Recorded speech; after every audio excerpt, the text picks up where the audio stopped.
It's really a pleasure to be able to join you here in Edmonton. Had I known about the snow, I'd have brought my cross-country skis or maybe some snowshoes. I was down in Calgary actually just yesterday wrapping up a project, a citizen reference panel on the city's arts strategy, which we presented to Mayor and Council. So it was a nice occasion to be out west. Certainly enjoyed the amount of time I've been able to spend in Alberta over the course of the past 6 months. It seems to be the one part of this country that instead of asking you, how could you maybe make that a little bit smaller or scale it all back just a bit, says, how can you do it better and how can you make it bigger? And that's really a refreshing experience. I want to, as explained, talk about our experience around public engagement at Mass LBP, right? Kind of peculiar name, a small shop for our sins based in Toronto. And we celebrate it's a minor milestone, our 5th birthday this month. When we got into this work, we didn't quite know where it would lead. And when you start a company, you just don't know what you don't know. And in fact, we never really assumed that we would end up doing quite as much work in the health system as in fact we have. It's not surprising when you think about it, of course, because, well, I mean, health is half of the provincial budget, typically, and it's certainly the third rail of Canadian politics. So I'm going to talk a little bit about, I guess, the theory behind our work, and then I'm going to get into some of the practical examples of it. First thing I have to clear up is this business, though, about Mass LBP, because I'm always asked, what kind of a name of a company is that? It's a bit high-minded, I guess. We think about it this way. We spend most of our time at the intersection between 21st century mass society and 18th and 19th political institutions that struggle to keep up. There's a beautiful quote by the British-American pamphleteer Thomas Paine, who wrote, "There's a mass of sense lying in a dormant state that good government should quietly harness." And I thought that was perhaps the most beautiful evocation, description of what that dialogue might look like. And of course, it's a fabulously Canadian concept in all of this, because embedded is this idea of good government, right? POG, peace, order, and good government. That's what we're all about. So we've taken that as a sort of, description of what we would like our practice most accurately to resemble. Now, it's true, we're a private company, but I hope to be able to convince you just how seriously we take our sense of public mission. LBP, that stands for Led by People. It's just a bit of whimsy. We're not some sort of renegade law firm. We have as our strapline this idea of reinventing public consultation. Well, why do we want to reinvent public consultation? We want to reinvent it because, frankly, we think a lot of it is useless. And believe me, I could not have paid the good people at NBC enough money to produce this short clip. I'm sure there are a few people here who are fans of Parks and Recreation, who did a terrific job lampooning so much of what passes for public consultation today. They are the men and women on the front lines for improving their community. Every month the Parks Department has a public forum, and they always send me. It's pretty cool, whatever. I don't care, but it's an honor. No one else wants to do it. You go to some sweaty rec center and be yelled at by the public. I hate the public. From the people who bring you the office, Amy Bowler in Parks and Recreation. Thank you so much for coming. What an amazing turnout. Thursday, April 9th at NBC. It's priceless, right? And the good thing is that you're laughing. If we can take something as seemingly as innocuous and off the radar as public consultation, and they can turn it into kind of pop culture fodder where everybody gets the joke, then that means it's actually safe to talk about the fact that, regrettably, too often when it comes to engaging the public, we basically go through the motions, right? We end up wasting our own time. We waste the public's time. And I think we can do better. There's this adage in a democracy that we are governed by the people, right? That's what it's supposed to be about. We're governed by the people. I don't think, however, when it comes to public consultation, that it is so much that we are governed by the people as we are governed by our assumptions about the people. And the difficulty is that many of these assumptions are not only false, they're toxic, and they are reinforced by a lot of really poorly designed public consultation events. So let me just walk through, and I'm deliberately trying to be provocative here in characterizing some of the typical ways in which we go about it. We have this idea in a democracy that a town hall is some sort of like paragon of participatory virtue. Like if you want to be really democratic, you find the largest room you can, and you say, okay, bring in the public, right? Now, there are a couple problems here, because of course, how do you know when the public's arrived, right? It's not like Noah's Ark. You can't count them 2 by 2 and know that you're ready to sail. It's just who happens to show up, right? And I think that's a challenging issue. We would typically arrange the meeting a little bit too late after some decisions have been made. Maybe when community pushback is already occurring, and now it's occurred to some clever person that, oh, maybe we ought to talk to people. You'll put me at a table like this. I'll use language that perhaps isn't so intelligible to a lay person. I'm feeling a bit anxious about my role because I've got plenty of scars on my back. We'll set up 2 microphones just like these. We'll give people 30 seconds before we start saying, question, can I have the question, please? Right? Meanwhile, you've got folks lined up behind them hoping to say their bit, and they've put their lives on hold in order to come and explain to you why your decision is bad, why it's going to cause them discomfort. It's not helpful. It's a source of pain and frustration for them. And the way in which they're going to communicate that to you is the one thing that most people, most normal people, dislike most of all. And that's speaking to strangers in public, right? So given that I'm speaking to the health system here, I would love you to perhaps find some enterprising doctor or nurse who's willing to stand next to those microphones with a heart rate monitor and some neural probes and watch what's happening to their stress levels, watch what's happening to their heart rate. Because I suspect that the format, the way in which we designed that seemingly very simple encounter is part of what's making people so crazy, right? And I think that isn't comical. It's actually profoundly unfair.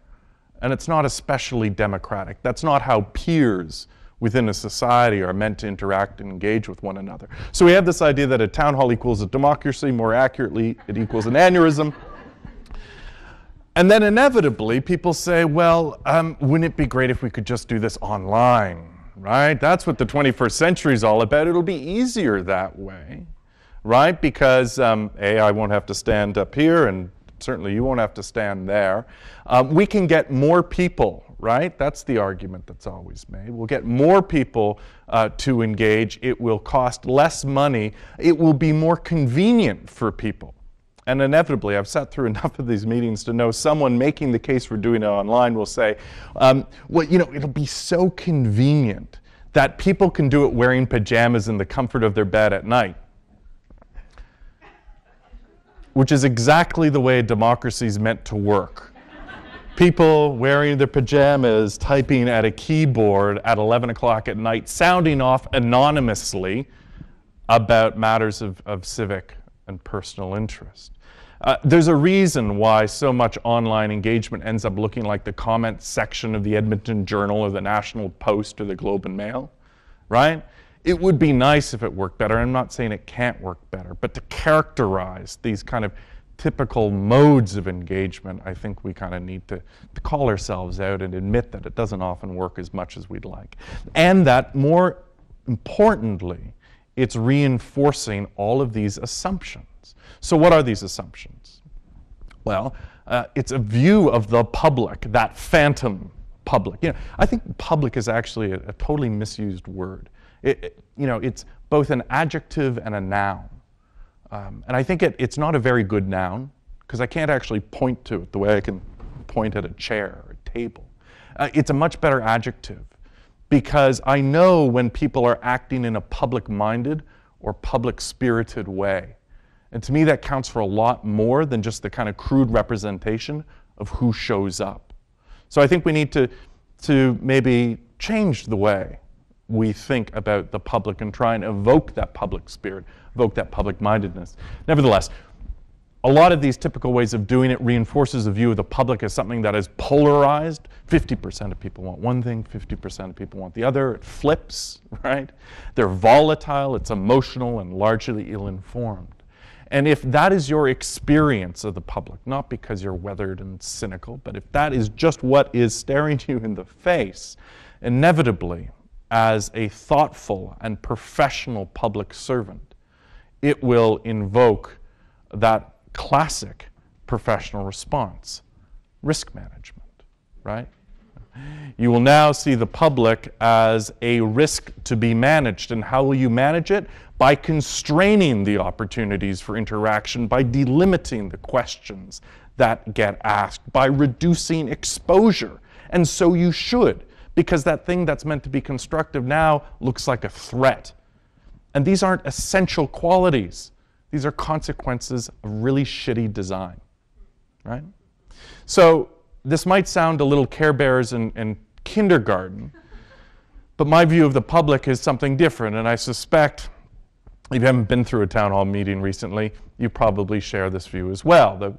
We know that members of the public are caring, right? They care about more than just themselves and their own personal interests, that they're actually capable of reason, that people want to be part of something bigger than themselves. They like being part of the solution. And that they're actually, and this is a tough one for the public sector, fundamentally more curious than we give them credit for, right? And if you, even as a leap of faith, begin in designing however it is you engage your publics with these assumptions rather than the others, naturally you see this public as a resource rather than a risk. And that's really the essence of everything that I want to talk about this morning. It's very simple. It's just moving from a dominant view of the public as a risk to one as a to being more of a resource. And it's a resource in three ways. One, it's a source of legitimacy for making difficult decisions. Two, it's supposed to address what is one of the most disturbing phenomena, not just in Canada, but in all Western societies, which is the erosion of trust and confidence in public institutions, because people feel disconnected. And third, ideally, you're going to be making better decisions as a result as well. There's no sense going through all of this if the quality of decisions, if the optimability of those decisions isn't strengthened. So I don't want to give you the idea that I'm saying, let's just find a better way to put the people in charge, right? They know best. This isn't a kind of crude populism. What I'm trying to do is simply rebalance the kind of public sector equation of self-interest, group interest, and community interest, because we live in an open society, and determined individuals have ways to make themselves heard. They can take a meeting with their MLA. They can access a free press. Groups can create organizations and associations, and they can lobby effectively for their points of view. But discerning what is in the community's interest, that's a much tougher thing. And I don't think we get there through surveys and polls and town hall meetings and all the other bits. Barry Schwartz wrote a great book called The Paradox of Choice. And he gets into this again in another short clip. In Switzerland, back in about 15 years ago, they were trying to decide where to site nuclear waste dumps. There was going to be a national referendum, and some psychologists went around and polled citizens who were very well informed. And they said, would you be willing to have a nuclear waste dump in your community? Astonishingly, 50% of the citizens said yes. They knew it or thought it was dangerous. They thought it would reduce their property values, but it had to go somewhere, and they had responsibilities as citizens. The psychologists asked other people a slightly different question. They said, if we paid you 6 weeks' salary every year, would you be willing to have a nuclear waste dump in your community? 2 reasons. It's my responsibility, and I'm getting paid. Instead of 50% saying yes, 25% said yes. What happens is that the introduction of the incentive gets us so that instead of asking what is my responsibility, all we ask is what serves my interests. When incentives... Now you might be sitting there thinking, well, that's all well and good. They're Swiss, after all, right? Except psychologists and political scientists have actually now done variations on the same experiment in lots of different jurisdictions around all kinds of sensitive issues. And they find that the framing, of course, of the issue, and this should seem intuitive to us, has everything to do with the response that you get. We need to think very carefully when we are designing our public engagement process about whether we are trying to appeal to people's sense of self-interest and whether we've forgotten to appeal to their sense of public interest. And only because I've got my head in this stuff all of the time, I'm probably too sensitive and actually a bit kind of pedantic. But it drives me crazy when I walk through a hospital or a community center or a city hall, and I see, you know, very well-meaning posters that say things like, "Come have your say. Tell us what you think. Your community, your voice, your government." What nonsense. It's not. It's our community, it's our government, right? And it seems pedantic to have to make that point. But even in that kind of language, what are we doing? We're not pointing to a sort of a sense of collective responsibility. We're employing highly consumeristic, individualistic language through which we're then trying to address public problems. It doesn't make sense. So when we work with our clients to address some large challenge, we look for 4 things. The first is that the outcome of this process is going to generate useful recommendations. Now that probably seems really self-evident, right? Yet how often have you gone through some process where you get some laundry list, some kind of blue sky list of ideas that bear very little correspondence to the political reality, the fiscal reality, the amount of time available, right? So getting useful recommendations through a public process requires a really deliberate focus up front. The second is that as a consequence, people should walk away from that process, or anyone who's had any exposure to it, feeling an enhanced sense of trust and confidence in their public institutions. And yet again, how often do we walk out of that room feeling like, oh, the decision's already been made, they weren't really listening to me, you know, all of this is a bit for show. So we have to be careful to push against that as well. We have at Mass this kind of funny concept, which we call democratic fitness. We want to enhance people's sense of democratic fitness. And there are a lot of people familiar with the idea of civic literacy, right? That if only more people knew that John A. Macdonald was the first prime minister, or Stephen Harper was the current prime minister, that we would be better off as a society, right? Because people would have more knowledge of public affairs. I think all of that is well and good. It's maybe necessary, but it's not sufficient. I suspect everyone here is familiar with the Aaron Brockovich story. If you don't know it, you know Julia Roberts in the movie. The point is that as an activist, and a kind of inadvertent activist, Aaron didn't know who her senator was. She didn't know how a bill became law. What she had was a sense of moral courage. She had a sense of public purpose. And she figured out all the other things as a result. We want people, as a consequence of being involved in our work, to have an expanded sense of their own agency, of their voice, of their personal efficacy, and of their value. And lastly, I mean, even though ostensibly we're all about the public and engagement and the rest of it, I probably spend, 7/8 of my time, or at least 3/4, working inside my clients' organizations, because there's usually so much work that needs to be done culturally to see that they're actually ready to be open interlocutors to be prepared to do something with the recommendations that result. So those are the sort of 4 goals. Now, we ask 4 questions, and all of this is leading towards our approach, and it could lead you in very different directions. It's just what we've settled on. The first is to ask who's in the room and how did they get there. You know, if I walk across the public square here to the courthouse this afternoon, I'm not going to find a sandwich board out front that says, "Murder trial this afternoon, jurors wanted," for very good reason. And yet every time we try and close a hospital or transfer services or do something with our education system, that's effectively what we do. We put out the proverbial sandwich board and we say, come one, come all, anyone have their say. Difficulty is that most people who show up have already made up their minds, right? So it ends up becoming a discussion amongst competing interests. And very quickly, that broader community interest is obscured.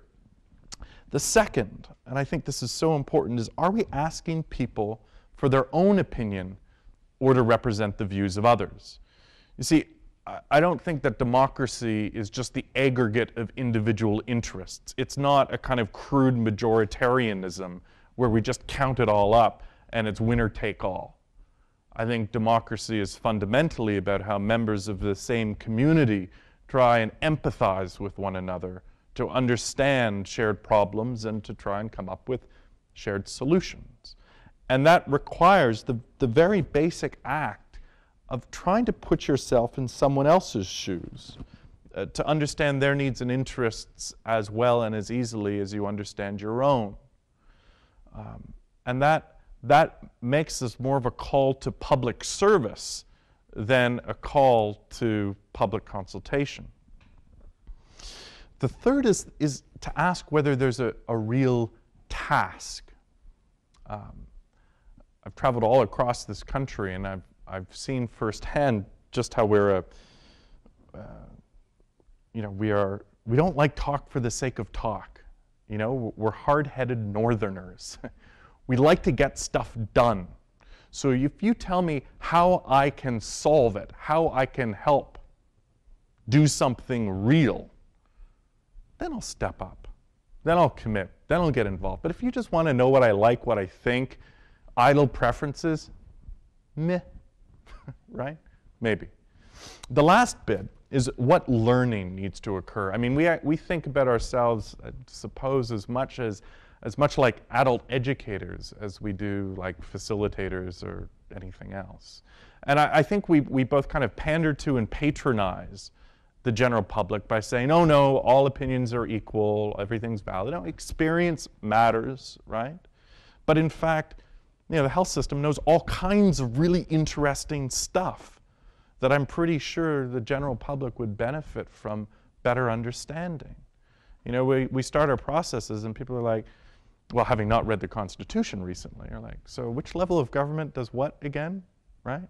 In Ontario, it's always a question. So you've got this ministry, and then you got these things called LHINs, and then you got a hospital, but the doctors, they're not part of the, right? Like very basic knowledge that when you're in a system, you take for granted, right? It's like the alphabet of what you do. But we're not good at sharing that code, right? Making it intelligible to others. All of this has led us to the sort of twin mass processes, what we call a civic lottery and a citizens reference panel. And the civic lottery helps us solve the kind of recruitment process. And the citizens reference panel is that group of citizens who volunteer to serve their community by taking a very deep dive into a discrete issue. A civic lottery, we call it a lottery because we want people to feel good about winning. Trying to explain, it's not quite the 649, but hey. And a reference panel being a big ask. You know, this is the sort of counterintuitive part of our work. At a time when it seems impossible to get people out for a couple of hours at a community meeting, we ask people to give us 3, 4, 5, 6 Saturdays or weekends of their time to drill into a specific issue and help us solve a problem. And yet we find it easier to get people to volunteer for that than we would for any brief workshop. So let me just explain a little more about the civic lottery. I brought one of the packs with me. We take gross liberty in the use of our clients' logos.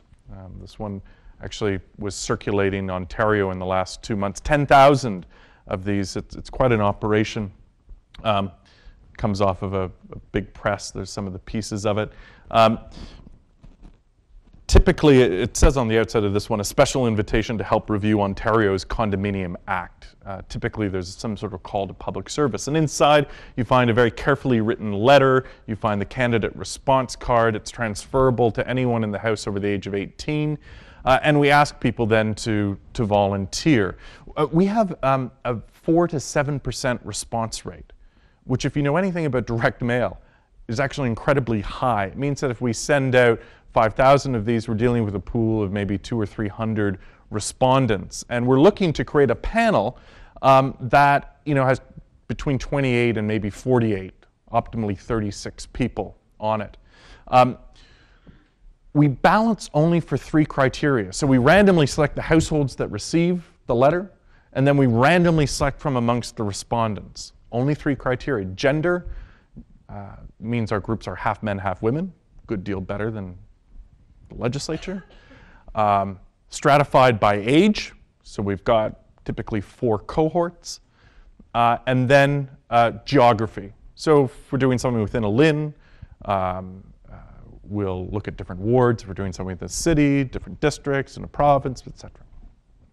We don't select for ethnicity, income, or education.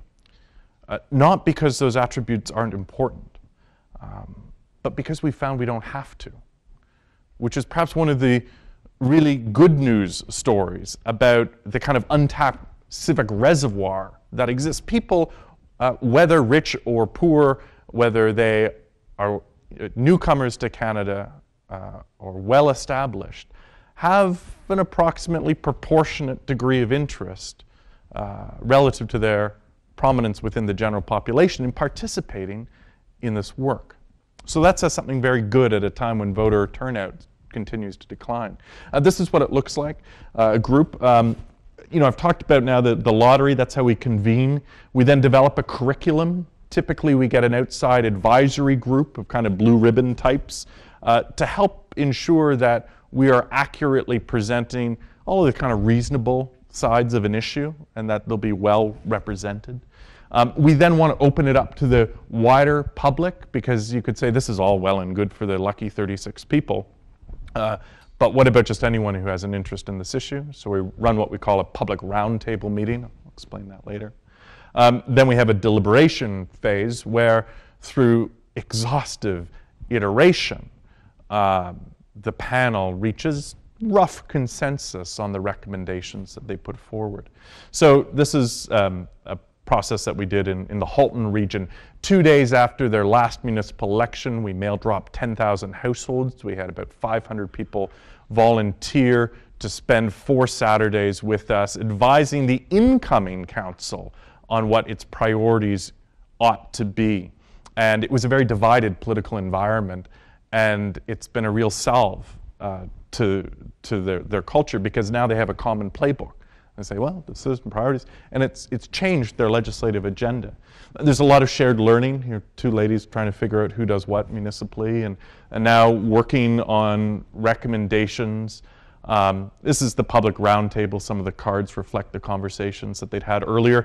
As facilitators, we actually step out of the room at this point. Not entirely, but we're not at the table. So you walk in as a member of the public, maybe 200 people come to a meeting.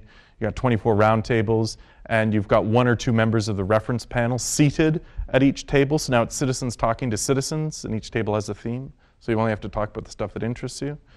And it totally changes the dynamic in the room, as you might expect, because you can't, as a member of the public, point your finger and say, you're part of the problem, you don't understand what's going on. In fact, it's a bit of a trick, but when the public comes into these meetings, I ask all the members of the reference panel to stand to receive the appreciation of the community for their public service and taking so much time. And you know, when people walk in a room and you ask them to clap within the first few minutes, people will generally clap even if they haven't really digested what they're clapping for. But the fact that they clap creates a kind of relationship then of respect for the members of the community.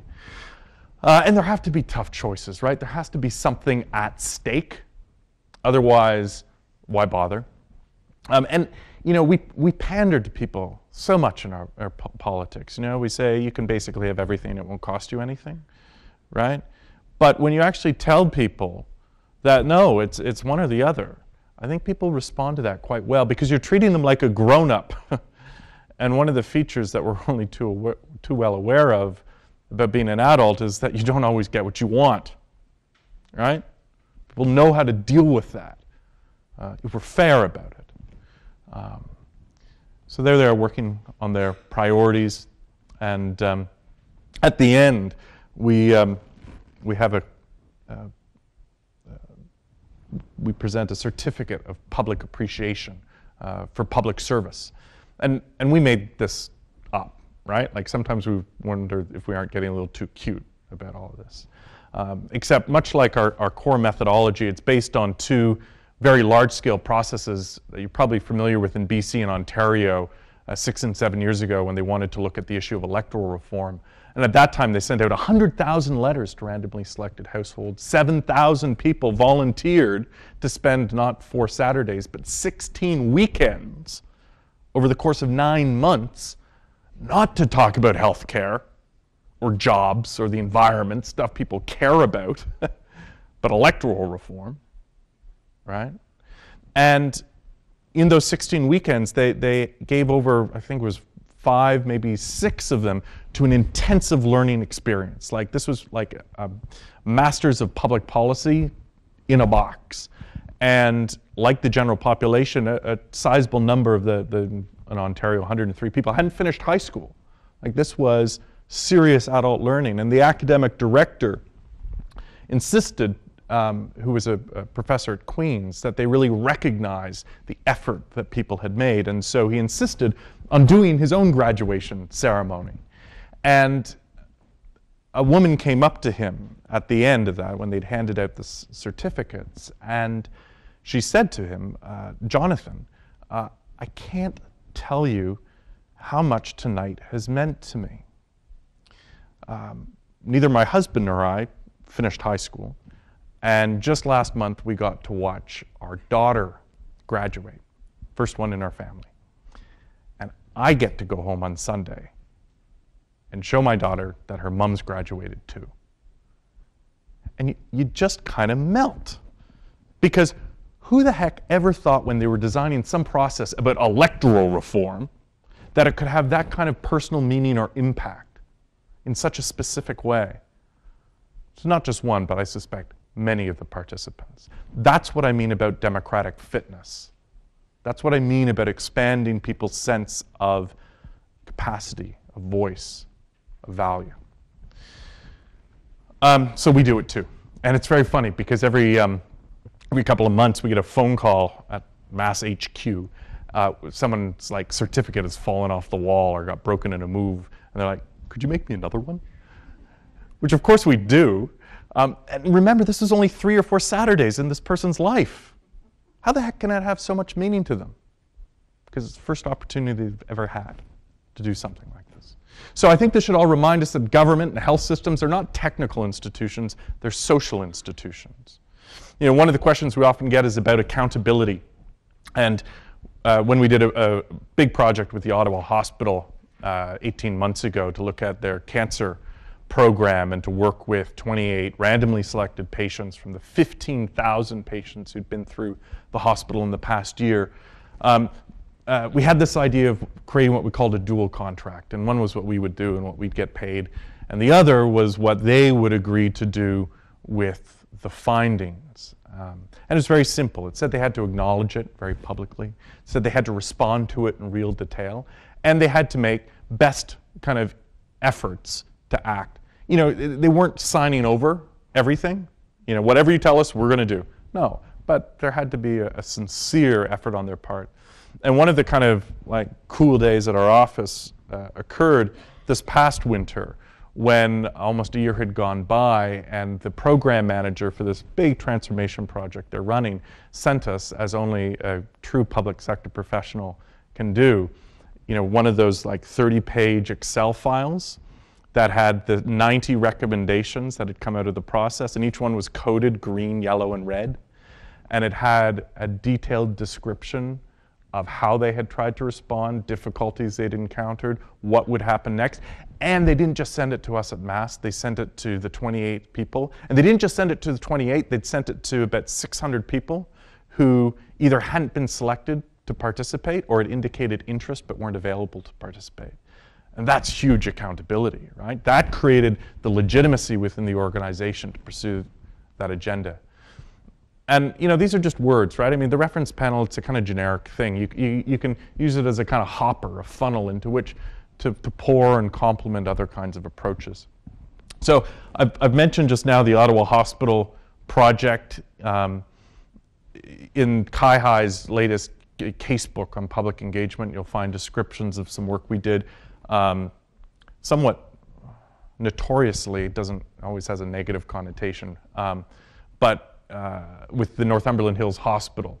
And that's where we sent out 5,000 letters. 1 in 12 households got a letter asking people to spend 5 Saturdays with us between October and Christmas.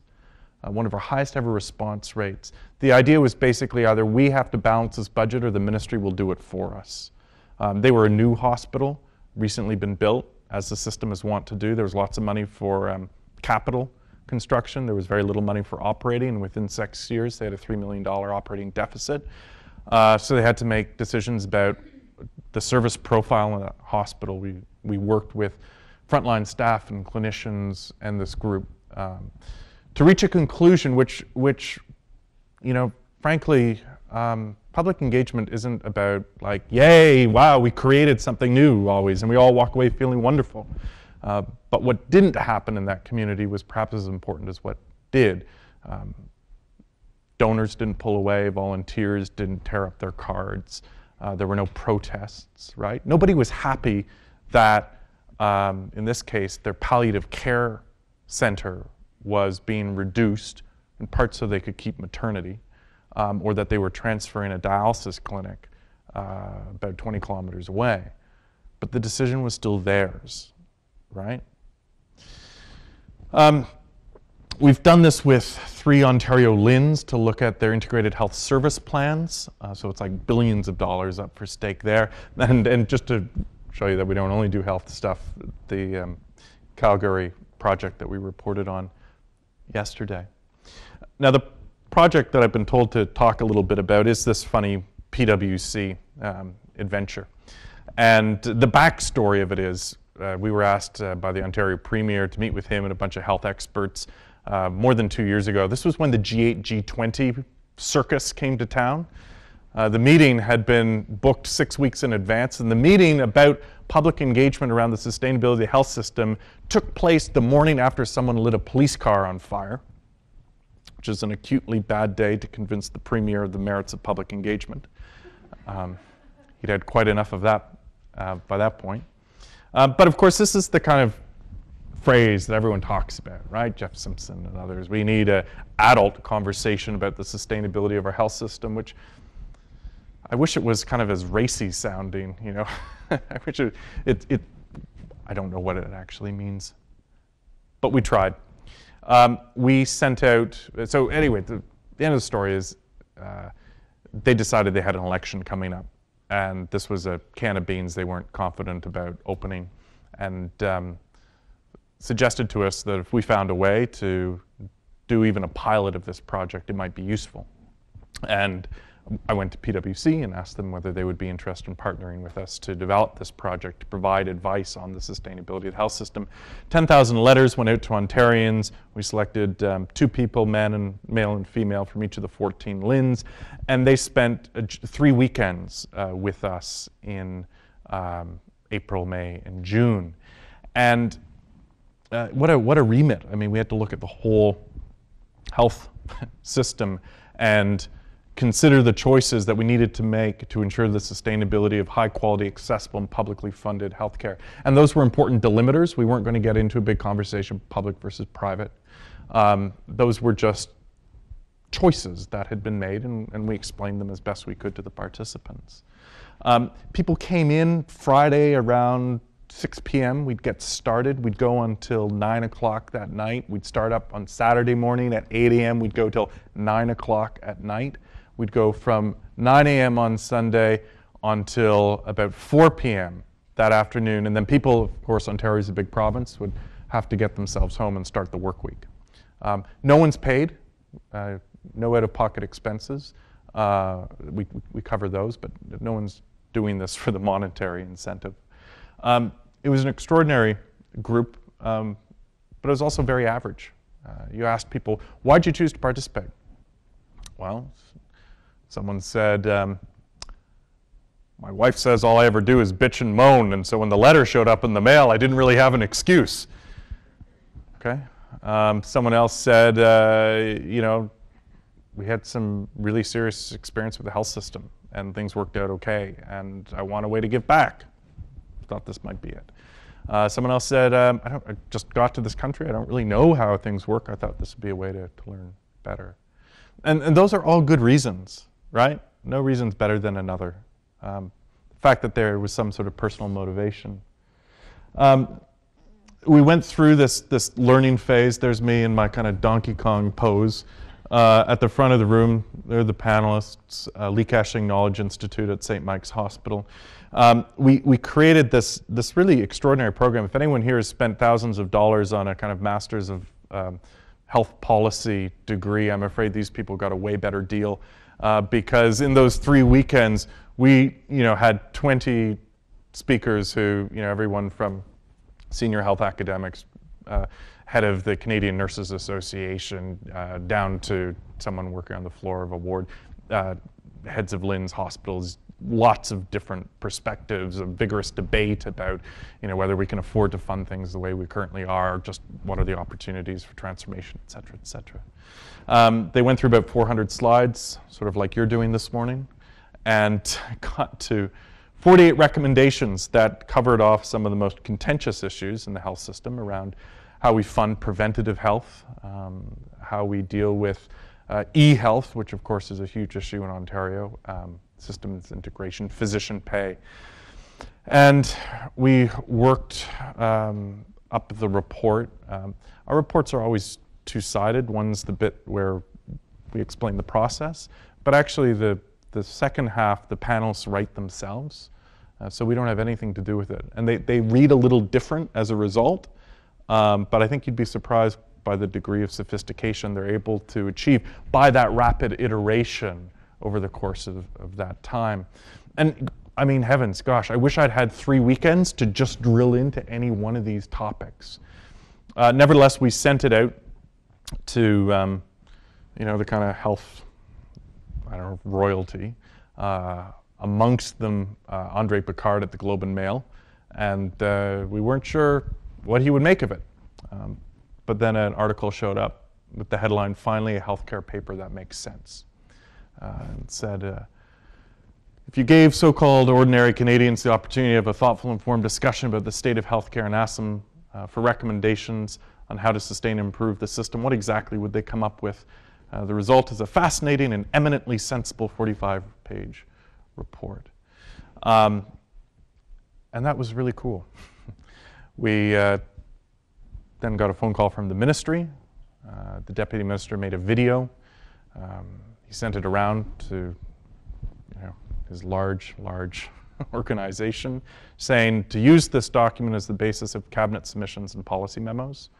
And then I was invited to speak to about 800 health officials over the course of a couple of months about what was actually contained in the report and how it happened. I want to start wrapping up here for time, but I want to leave you with a couple of quick thoughts. I think one of the real challenges for the 20th century is less about what the public wants. We've had that debate, right? We know the kind of contours of generally what things look like in a free market, Western democracy and the degrees of public security that are provided. I think the real question, though, is what is the public for? And I don't mean what do they support. I mean, like, besides paying your taxes and voting and not speeding when you drive, I don't know. Like, what do we actually have for people to do, right? What is the public for? How can we employ them in some way? I want to make a point, because this is a health audience, and I often meet directors of communications and community engagement, just to kind of point out some of the hazards that I see here. And this isn't a dig. It's just that I think they're very different things. Engagement doesn't equal communications. It doesn't equal communications plus. And there are a number of fundamental reasons why. The first is just how you measure success.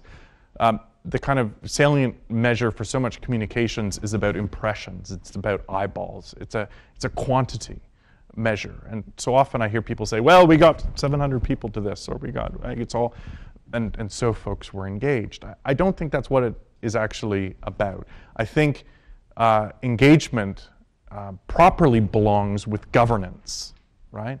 And the way that we measure governance, because it's about strategy. If it's about decision making, then it's ultimately about governance. You measure governance, if you can at all, through thinking about impact and efficacy.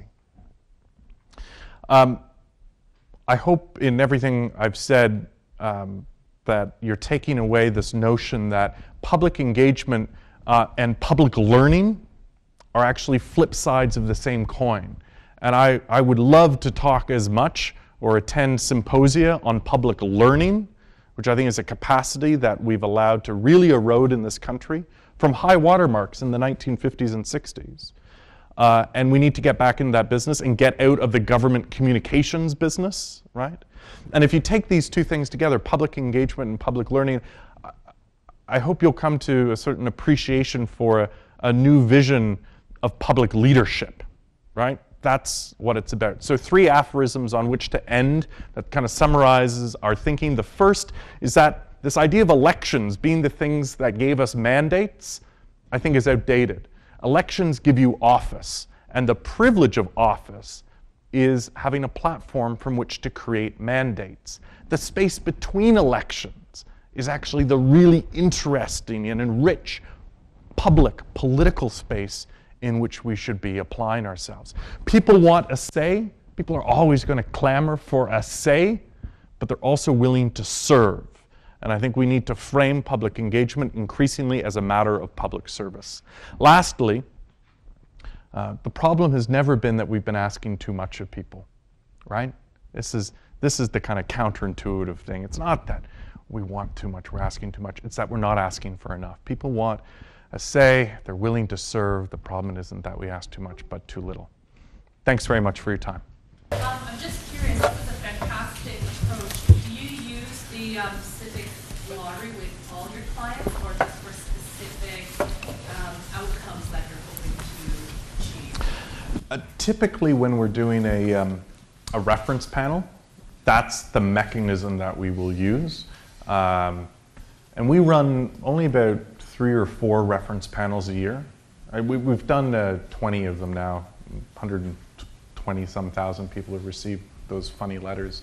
But we do have other mechanisms when we're doing work which isn't quite as elaborate, right? And we're constantly playing with the mail system, which seems funny because what could be more outdated than like mail? Like, shouldn't I be tweeting this? Please. Postcards, all kinds of different ways in which you can approach people directly and bring them in. So with the panels, did you have another mechanism that sort of reached a broader audience? Was that sort of a question that was asked? Like, these are these people, and then the legitimacy, I guess, of going out to a broader group. I mean, it's a representative sample, but was the question ever asked, like, well, how do we go further beyond that? And what were the mechanisms that you would do to balance the panel versus Right. So it depends whether you're working regionally or whether you're working provincially or nationally, right? Because if you're working regionally, then you can have a public roundtable meeting, and anyone who wants to come and interact with the panel can come.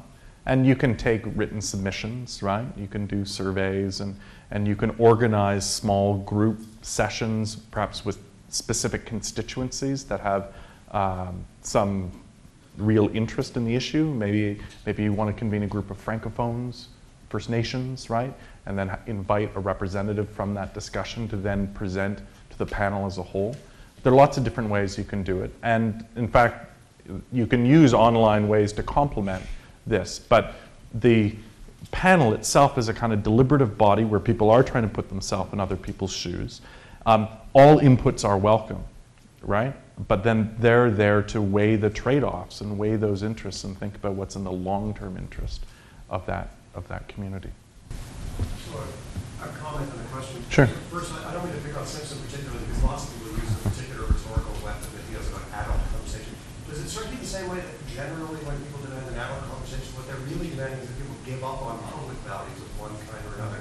Adults give up sovereignty, they give up on public institutions, they give up human rights, they give up all kinds of freedom. Anyway, so I wonder if you could just talk about how the reference panel process saws off between, I don't know how to put it, public decisions about, for example, how much taxes we're willing to pay, and expert decisions. So what should doctors and nurses do, or what kinds of services should be done in a particular place? Do you get resistance from professionals who think the public should stick to a particular kind of decision and let experts make what they see as their decision? Yeah, it's a great question. You know, I think when people say we want to have when Jeff Simpson says he wants to have an adult conversation on the health system, he wants to put the experts in charge, right? I think that's actually what he's talking about. And the idea is that citizens actually aren't adult enough to make the tough choices required. And in many respects, I'd like to believe that this was a demonstration project that proves otherwise. Now, there's actually a couple paragraphs in his new book about this, and he's polite about it, but he makes the claim that they only heard from one camp, and so of course they then concluded that within existing resources you could transform the system and continue to provide adequate care. That's actually not the case, nevertheless. You know, with the Ottawa Hospital Project, to give you a concrete example, the oncologists were very suspicious of this whole process. A couple of them said, because we had concurrent processes, right? We were working with them and then we were working with this group of patients. And in the first meeting with the oncologist, I mean, oncology, what a hell of a discipline, right? Because, you know, especially the older oncologists really began their careers as much as research scientists when cancer care wasn't as effective, and just really hardened to the emotional charge of that work.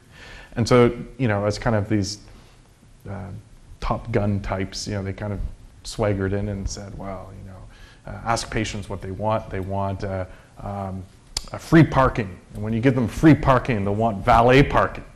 And if you ask them when they want flat screen TVs and better cable in their rooms, then you're kind of like, right? But it was a cultural thing, right? And again, it's about all of their experiences, right? And the assumptions that they had built up over time because they hadn't had a really constructive conversation. So we had to, like, I believe this approach is one good mechanism for making dialogue between experts and the general public possible, because lo and behold, you have now these thoughtful people who are really committed to a process, who actually respect your expertise and have really intelligent questions to ask because they've had some time to think about it, right? And then the response of the docs is, wow, I can work with this. Folks are reasonable, folks are interested, folks are motivated, folks are trying to make a contribution. So it ended up, you know, by the end, nobody was thinking about valet parking and flat screen TVs. They were thinking about, wow, we really haven't been giving enough focus to what the kind of recuperative stage of all of this looks like. And yeah, actually, you know, especially for low-income people in precarious employment, our scheduling practices are cruel, right? Because we're just jerking them all over the city to come back to this clinic, you know, umpteen times more than they need to. We got to figure this out, guys. We're smart enough. We can do it. That sort of thing. Maybe one last question. I was interested, two questions if I can. The first, the importance of the decision maker and their willingness to actually accept the recommendations and how that plays out. And the second one is the actual reporting out. So does your citizens panel report to the decision makers? Do they report to the media? Because I actually think in some cases having a citizens panel or a citizens jury or what citizens assembly can really help inform the broader conversation when it is people hearing from people like themselves. So those two thoughts. So the first one was, where do the decision makers fit? Right. The role, the importance of accepting the recommendations or not? Yeah, well, I mean, one of the minor virtues of being a small independent company is that we won't work with people who aren't serious, because the only thing we've got is our good name, and you know, to compromise the one process compromises all of the processes, right? So that's actually a really good check on us to be fair dealers in this. And that said, you know, we're realistic about how far public sector organizations are actually able to go. You know, when I talked about public mission, the kind of public mission at Mass is the idea of trying to popularize reference panels, and however you might call them, because I think it would be really cool if 20 or 30 years from now, and I hope this doesn't seem immodest, that it would just be a really nice part of kind of Canadian democracy if once or twice in everyone's lifetime they got a funny brown envelope through the mail from their library system or their health system saying, hey, would you work with us on this? And even if they always said no, at least they were asked. And I don't think that fixes democracy. I don't think that, you know, leads to, you know, expanded voter turnout. I just think it would be really nice. So much of our work is about upending those assumptions, proving the case again and again. And you know, like our first project with the Southeast Lynn was, I don't have time to tell you enough about it, but it was a vision statement for the Lynn. Who the hell cares, right? But they needed to go through that process to have enough confidence in it to bring back a group of citizens then to work on their integrated health service plan, a much, much higher stakes experience. So, you know, we were respectful of the fact that they could only go that far in the first process, using it as a prelude to the next. And then as for reporting out, I mean, as I explained, the report they write in the last session, and that always seems kind of crazy, how group writing's a pain in the ass. How do you get people to produce a document? They do a really good first draft. We then type it up. We send it back to them with line numbers on it. They edit it themselves. They get to see a final one. They sign off, and this happens in the week after the last meeting. And then we do involve them. You know, usually the executive or the board are present at the final meeting, where they take this now 11 by 17 document and one by one from their different groups stand up and read it to the board, which then receives it. And we have involved them in press briefings and all the things you might expect. The PwC project has gotten a lot of press because of Picard and because of PwC's press machine. But you know, it's a bit of an outlier because even though it ended up having real influence within the ministry, it wasn't convened by a body that could obviously act on its advice. Anyway, you've been very patient. Thank you for your time.